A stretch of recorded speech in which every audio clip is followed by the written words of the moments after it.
Hello my dear students, आप सभी का बहुत बहुत स्वागत है।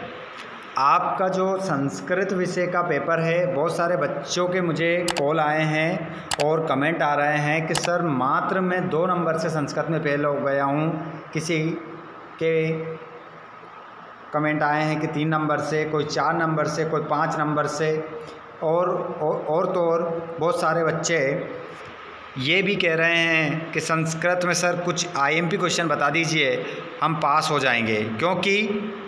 क्योंकि आप लोगों ने कॉपी में कुछ भी नहीं लिखा है, इस कारण से आप फेल हुए हैं। तो देखिए, कोई 2 नंबर से फेल होता है क्या, कोई 3 नंबर से फेल होता है क्या?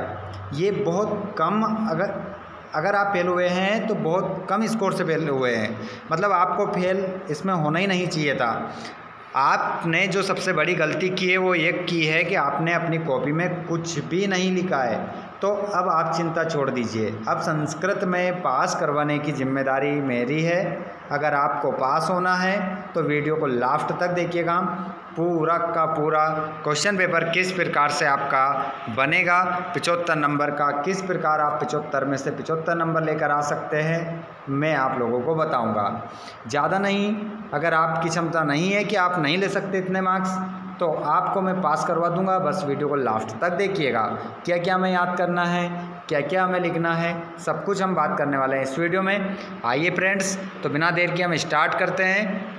चलते हैं संस्कृत के पेपर के सॉल्यूशन की ओर। आपका जो पेपर है वो रहेगा 28 मई को। 28 मई का पेपर आपका होने वाला है संस्कृत विषय का रुक जाना नहीं परीक्षा 2024। 28 मई पेपर पूरा छपने वाला है। किस प्रकार से आएगा देखेंगे, पूरा क्वेश्चन पेपर देखेंगे। देखिए, सभी प्रश्न करना अनिवार्य है और प्रश्नों के सामने ही प्रश्न कितने नंबर का है उसके अंक दिए हुए हैं। आइए बच्चों, एक एक क्वेश्चन को समझाऊंगा, ध्यानपूर्वक समझिएगा। अपने हाथ में कॉपी और पेन उठा लीजिए और इन सभी प्रश्नों को नोट कर लीजिएगा। चलिए स्टार्ट करते हैं पहले प्रश्न से। यहाँ पर पहला क्वेश्चन है, मम पदे विभक्ति अस्ति। यहाँ पर पूछ रहा है कि मम में कौन सी विभक्ति है। तो यहाँ पर आपकी जो विभक्ति हो जाएगी मम में, वो षष्ठी विभक्ति आपका करेक्ट आंसर हो जाएगा। ध्यान रखिएगा, मम में कौन सी विभक्ति होती है? षष्ठी। रमः शब्दस्य चतुर्थी विभक्ते एकवचने शब्द रूपम भवति। यहाँ पर आपको बताना है रमा शब्द की चतुर्थी विभक्ति एक वचन रूप क्या बनेगा। तो यहाँ पर बच्चों आपका बन जाएगा रमाए। रमाए आपका करेक्ट आंसर हो जाएगा। अगला क्वेश्चन है, राज्ञः पदे विभक्ति अस्ति। राज्ञ में विभक्ति बताना है। तो राज्ञ में जो विभक्ति हो जाएगी बच्चों, इसमें हो जाएगी आपकी तृतीय विभक्ति। तृतीय विभक्ति आपका करेक्ट आंसर यहाँ पर हो जाएगा। अगला क्वेश्चन, फलम पदे विभक्ति अस्ति। यहाँ पर फलम पद में विभक्ति पूछ रहा है, तो विभक्ति आपको पढ़नी पड़ेगी। यहाँ पर जो विभक्ति हो जाएगी वो हो जाएगी आपकी प्रथमा। प्रथमा आपका करेक्ट आंसर होगा। और अधोलिखितेषु अव्ययमस्ति। आगे जो पद लिखे गए हैं उनमें से अव्यय है। तो देखिए बच्चों, अव्यय क्या है? पुत्र कोई अव्यय नहीं होता है, संज्ञा शब्द है। सूत्र भी संज्ञा है, ये भी संज्ञा है। बचा क्या है? कुत्र। कुत्र शब्द जो है वो अव्यय माना जाता है। जैसे कुत्र, यत्र, तत्र, सर्वत्र, एकत्र, यदा, तदा, कदा, ये सब क्या है? अव्यय शब्द हैं। तो इस प्रकार के अव्यय होते हैं। अगला प्रश्न है, अधोलिखितेषु अव्ययम नास्ति। आगे जो पद लिखे गए हैं उनमें से कौन सा अव्यय नहीं है। तो यहाँ पर अव्यय अब पूछा है कौन सा अव्यय नहीं है। तो देखिए बच्चों, अभी मैंने बोला आपको सदा, तदा, कदा, ये सब क्या है? अव्यय। लेकिन क्वेश्चन में पूछा है नहीं है, नहीं पूछा है। तो नहीं में आपका आंसर हो जाएगा अजा। अजा मतलब होता है बकरी। बकरी एक संज्ञा शब्द है। अजा, अजा, अजा को हम संस्कृत में अजा अजा कहते हैं और इसी का हिंदी अनुवाद बकरी होता है। और इसमें से बड़ा की मात्रा हटा देते हैं तो ये फिर बकरा हो जाता है। क्या हो जाता है? बकरा। बकरा हो जाता है बच्चों, है ना। इसमें टाप प्रत्यय लगा है। आजा में कौन सा प्रत्यय है? टाप। आगे देखेंगे हम। चलिए आगे बढ़ते हैं। अब यहाँ पर अपन देखते हैं खालिस्तान। अवदत पदे धातु अस्ति, यहाँ पर पूछ रहा है, एक शब्द दिया उसने अवदत शब्द दिया है और पूछ रहा है कि इसमें अव्यय बताओ, सॉरी धातु बताओ। तो इसमें धातु हो जाएगी वद। वद मतलब होता है बोलना। संस्कृत में अगर हम कहते हैं वद तो इसका हिंदी अर्थ होता है बोलना, ये क्रिया है, धातु बोलते हैं संस्कृत में। गच्छामि पदे पुरुष अस्ति, गच्छामि में पूछ रहा है पुरुष बताओ। आपको पता है ना पुरुष 3 प्रकार के होते हैं, प्रथम पुरुष, मध्यम पुरुष, उत्तम पुरुष। तो बताइए गच्छामि में कौन सा पुरुष है? तो इसमें जो आंसर होगा वो होगा उत्तम पुरुष। और यहाँ पूछ रहा है पचंतुम पदे वचनम अस्ति। तो देखिए आपको मैं बता देता हूँ, जहाँ पर आधा ना और तू आ जाता है वहाँ पर हमेशा बहुवचन होता है, ध्यान रखिएगा। 99% ये ट्रिक काम करती है। अगर आपको ना और तू दिखता है तो हमेशा बहुवचन होगा। पीबेत पदे लकार अस्ति, तो पीबेत पदे जो लकार होगा बच्चों वो होगा विधिलिंग लकार। विधिलिंग लकार को हिंदी में कहते हैं हम चाहिए के अर्थ में। किसके अर्थ में? चाहिए के अर्थ में इसे हम प्रयोग करते हैं। अब पीबेत का मतलब होता है पीना चाहिए। अब हम बात करेंगे पराजय। पराजय पदे उपसर्ग अस्ति, पूछ रहा है कि पराजय शब्द में उपसर्ग बताओ। तो सीधी सी बात है भैया, उपसर्ग कहाँ जुड़ता है? आगे जुड़ता है। तो आगे देख लीजिए इसमें क्या लिखा है, परा, तो यही उपसर्ग हमारा हो जाएगा। अगला क्वेश्चन है अधिकार पदे उपसर्ग अस्ति। अब पूछ रहा है कि अधिकार जो शब्द है इसमें कौन सा उपसर्ग है? तो आगे क्या शब्द आ रहा है? अधि। तो अधि कहाँ आ रहा है? ये आ रहा है, तो हमारा उपसर्ग क्या हो जाएगा? अधि हो जाएगा। आगे हम बढ़ते हैं और यहाँ पर हम देखते हैं क्या, जोड़ी। तो चलो जोड़ी बता देते हैं आप लोगों को। सज्जन, सज्जन का संधि विच्छेद करेंगे हम, तो संधि विच्छेद हो जाएगा सत धन जन, सत धन जन हो जाएगा। और संधि का नाम बताएं हम तो कौन सी संधि हो जाएगी? व्यंजन संधि आपका आंसर होगा।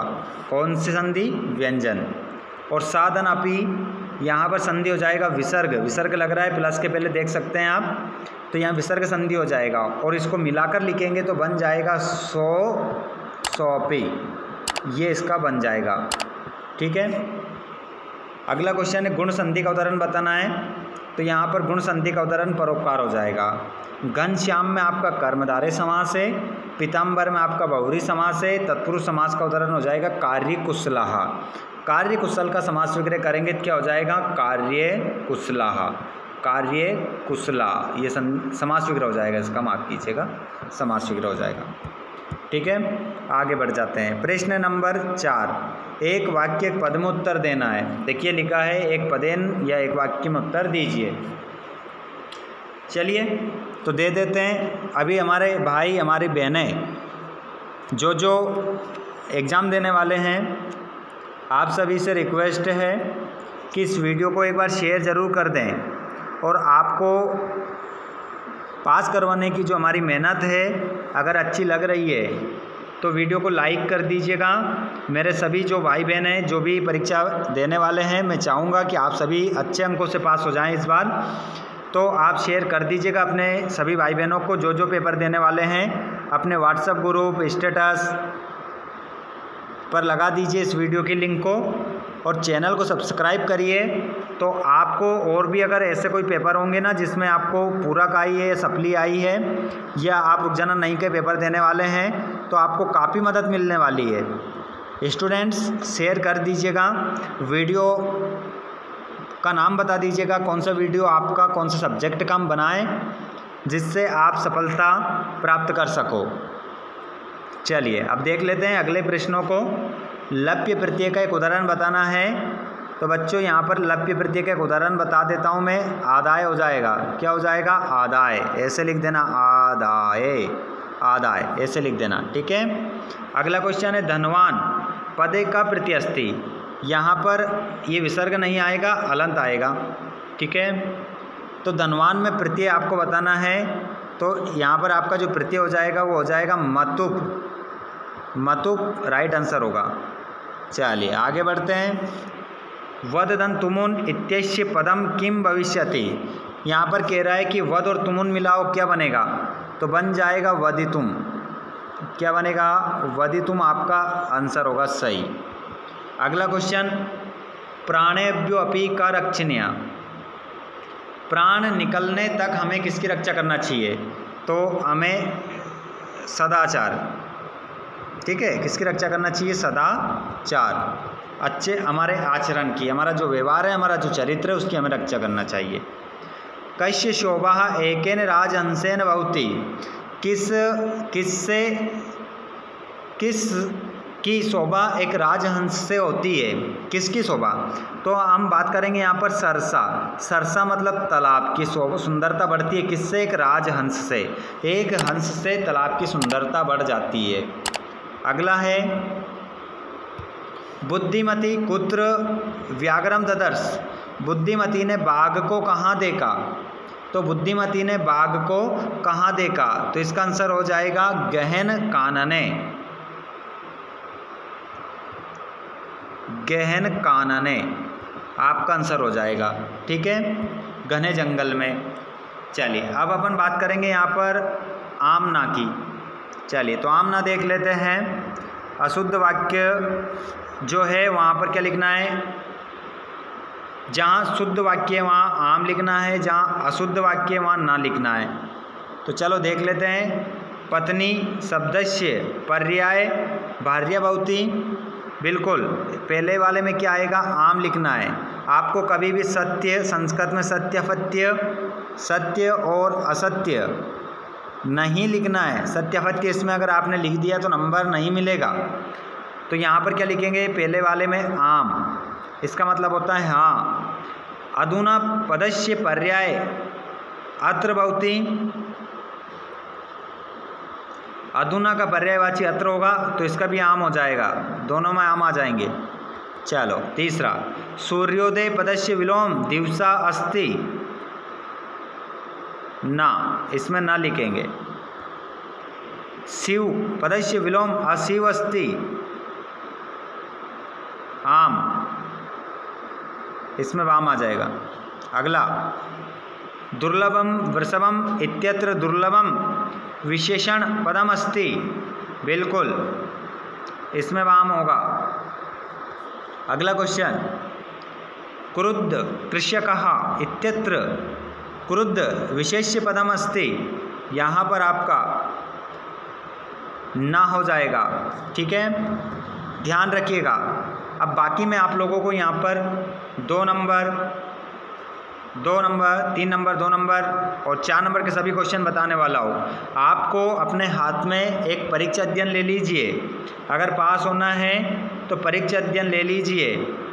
सभी स्टूडेंट्स परीक्षा अध्ययन ले लीजिए और उसमें आपको ये क्वेश्चन मिलाने हैं, ये क्वेश्चन मिलाने हैं, टिक करना है और उसका आंसर लिखा होगा वहीं पर, याद करने हैं। देखिए पास होना है, इतनी मेहनत करनी पड़ेगी। यहाँ पर जो बता रहा हूँ इतना पढ़ लीजिए, एक ही वीडियो से मैं पास करवाने की गारंटी ले रहा हूँ। यहाँ पर आपको किसने किससे कहा, ये परीक्षा अध्ययन में आपको मिल जाएगा। फ्रेंड्स, अपने जो दोस्त ऐसे हैं जो पास हो गए हैं उनसे किताब ले लीजिए, कॉपी ले लीजिए और ये पढ़ लीजिए। पास होना है तो, और अपठित गद्यांश पद्यांश इसी में से ढूंढकर आपको उत्तर देना है, आसानी से मिल जाएगा। लास्ट में मैं आपको 4 नंबर वाला क्वेश्चन करवा रहा हूँ, अपठित करवा दूंगा। ये वाला देखो कैसे, ये जो 4 क्वेश्चन है ना, यहीं से इसके क्वेश्चन, इन क्वेश्चनों के आंसर इसी में है। पहले का बता देता हूँ। धर्मस्य प्रथम साधनम किम, ये देखो लिखा है आंसर। धर्मस्य शरीरम धर्मस्य प्रथम साधनम अस्ति, ये आंसर है देखो पहले वाले का। ऐसे सभी आंसर यहीं मिल जाएंगे। बाकी यहाँ पर आपको अवकाश का प्रार्थना पत्र याद कर लेना है, छात्रवृत्ति का और अवकाश का याद कर लेना अच्छे से। और प्रश्न नंबर 23 में आपको क्या करना है, इसमें आप लोगों को संस्कृत भाषा का निबंध और कालिदास का 2 निबंध याद करके चलना है। दोनों में से एक आएगा, ठीक है। 4 नंबर का यहाँ है ये। तो बच्चों ये पूरा कर लीजिए। अगर पास होना है गारंटी के साथ 100% आप पास हो जाएंगे, इसी वीडियो से हो जाएंगे। लेकिन आपको जितना मैंने बताया उतना आपको याद करना पड़ेगा, ठीक है। तो इतना याद कर लीजिए। जो फ्रेंड्स हमारे जुड़ रहे हैं क्लास में वीडियो को लाइक नहीं करा है तो लाइक ज़रूर कर दीजिएगा। अपने फ्रेंड्स को शेयर कर दो यार, बहुत मेहनत लगती है आप लोगों को पास करवाने में, तो आप शेयर कर दीजिए और चैनल को सब्सक्राइब कर लीजिए ताकि आपको दूसरे वीडियो भी मिल सकें जिसमें आपको सप्ली या पूरा का ही है या आप रोजाना नहीं की पेपर दे रहे हैं। तो आप चैनल को सब्सक्राइब करके घंटी के बटन को ऑल पर ज़रूर करिएगा। धन्यवाद। Thanks for watching.